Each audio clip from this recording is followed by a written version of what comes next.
মুঠতে গছ কাটিবই চৰকাৰে নদীৰ গড়াৰ ওপৰৰ গছ কাটি তহিলং ফৰলেনৰ নামত ধ্বংস কৰিছে গছ-গছনি স্থানীয় ৰাইজলৈ ভয়ানক আগজাননী বৰ্তমান অসম চৰকাৰৰ বিৰুদ্ধে গছ-গছনি কটাৰ অভিযোগ এয়াই প্ৰথম নহয় উন্নয়নৰ নামত হকে বিহকে গছ কটাক লৈ সচেতন ৰাইজো হৰফ হৈ আহিছে মুষ্টিমেয় হলেও ৰাইজৰ এনে প্ৰতিবাদৰ বাবেই দীঘলী পুখুৰীৰ পাৰৰ শতবৰ্ষ গৰকা গছসমূহ সাময়িকভাৱে ৰক্ষা পৰিল 2024 বৰ্ষৰ এপ্ৰিল মাহত প্ৰকাশিত গ্লোবেল ৱাটছ নামৰ সংস্থাৰ প্ৰতিবেদনত অসমত চলা বন ধ্বংসৰ কথা পোহৰলৈ আহিছিল সেই তথ্য মতে অসমে হেৰুৱাইছে 3,24,000 হেক্টৰ বনভূমি অৰ্থাৎ প্ৰাকৃতিক বনাঞ্চল ধ্বংস হোৱাৰ ক্ষেত্ৰত ভাৰতৰ গড় পৰিমাণ 66,600 হেক্টৰতকৈ প্ৰায় 5 গুণ বেছি তেনে বনভূমি বা বনাঞ্চল ধ্বংস হৈছে অসমত সমগ্ৰ বিশ্বতে পৰিৱেশ বিনষ্ট হোৱাৰ বাবে জলবায়ুৰো ব্যাপক সালসলনি হৈছে কিন্তু এইবাৰ অসম চৰকাৰে স্থানীয় হাজাৰ হাজাৰ ৰাইজৰ জীৱনলৈ বিপদ চপাই আনিছে এয়া জুনাইৰ জেলেম নদীৰ দৃশ্য এটা এৰাহুতি অসম অৰুণাচলৰ সীমান্তৱৰ্তী ঠাই এয়া বাৰিষা হ'লেই পানীৰে উপচি পৰে নদীখন জুনাই আৰু পূব চিয়াঙৰ সীমা বুলি এই নদীখনকেই ধৰা হয় বাৰিষা কালত পাহাৰৰ পৰা বৈ অহা পানীয়ে তীব্ৰ ৰূপ ধাৰণ কৰা এই নদীখন জুনাইৰ অয়ান জেলম 2 নং পুৰণা জেলম কেমি আদিৰ গাঁৱৰ মাজেৰে পাৰ হৈ চিলে নদীত মিলিত হৈ চিয়াং নদীত পৰেগৈ এই নদীৰ প্ৰায় কাষেৰেই কালুৱালা নামৰ কোম্পানীটোৱে ধেমাজি জিলাৰ কুলাজানৰ পৰা জুনাইৰ আয়ান জেলেমলৈ প্ৰায় 80 কিলোমিটাৰ পথ ফৰলেনলৈ সম্প্ৰসাৰণৰ কাম কৰি আছে ইয়াকে লৈ সন্তুষ্ট হৈ পৰিছে স্থানীয় ৰাইজৰ অভিযোগ যে এই নদীখনৰ গড়াত থকা বহু গছ-গছনি কাটিছে ফৰলেন নিৰ্মাণৰ নামত ফলত তেওঁলোকৰ জীৱন বিপদাপন্ন হৈ পৰিছে মাটি লৈছে এই ফৰলেনৰ নামত মাটি লৈছে গাঁৱৰ নদীৰ ওপৰৰ পৰা মাটি লৈছে ভালকৈ লওক চাওক এইখিনি আপোনাৰ মাজৰ মাটি এৰি তই আপোনাৰ এই ওচৰৰ যোনবিলাক গছ-গছনিয়ে আমাৰ নদীখনক সুৰক্ষা কৰি আছিলে সেই গছ-গছনিবিলাককে কাটি নি খতম কৰি দিলে চাওক আপুনি এতিয়া শুকাই আছে কিন্তু সেইখন নদী আমাৰ অৰুণাচল বৰ্ডাৰৰ এৰাউণ্টি নদী বুলি কওঁ সেইখন নদীয়ে আমাৰ বহুতখন গাঁৱক কিবা কৰে টাচ কৰি গুচি যায়গৈ চিয়াং নদীলৈ আপোনাৰ এইটো চাইছে আপুনি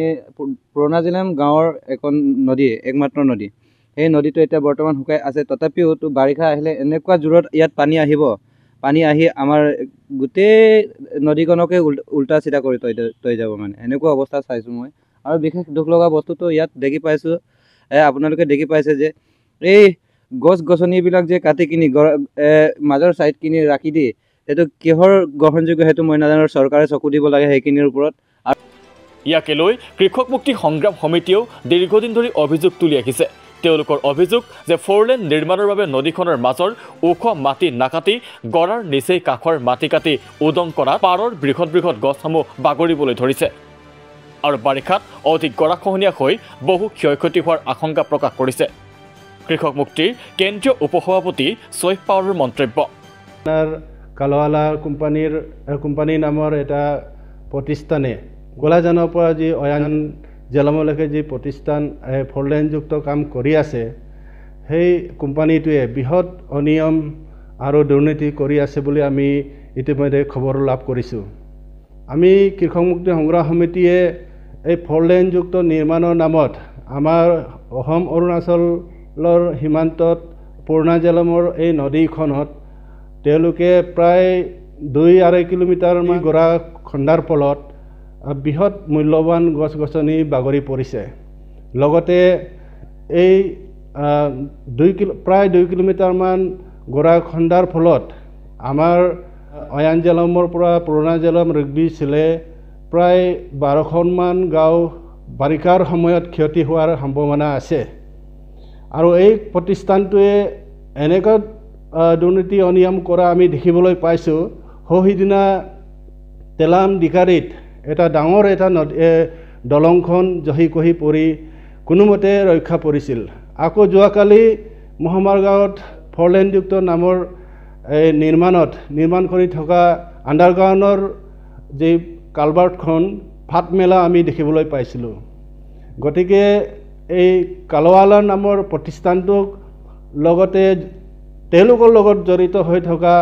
দুষ্ট চক্ৰক চৰকাৰক তদন্ত কৰি বিহিত ব্যৱস্থা গ্ৰহণ কৰিবলৈ আমি কৃষক মুক্তি সংগ্ৰাম সমিতিয়ে দাবী জনালোঁ অন্যথা সেয়ে জোনাইৰ দল সংগঠন তথা স্থানীয় যুৱকসকলে এনে পৰিৱেশ ধ্বংসকাৰী কাৰ্য বন্ধ কৰাৰ লগতে নদীখনৰ স্থায়ী সুৰক্ষা ব্যৱস্থা কৰিবলৈ আহ্বান জনাইছে যদি এয়াই সত্য তেন্তে প্ৰশ্ন হয় ফ'ৰলেনৰ নিৰ্মাণৰ নামত কোম্পানীয়ে স্থানীয় ৰাইজৰ জীৱনক লৈ এইদৰে হেতালি খেলিব পাৰেনে মানুহ নাথাকিলে উন্নয়ন লাগে কাক চৰকাৰে ৰাইজৰ মতামত শুনি সুব্যৱস্থা গ্ৰহণ কৰিবনে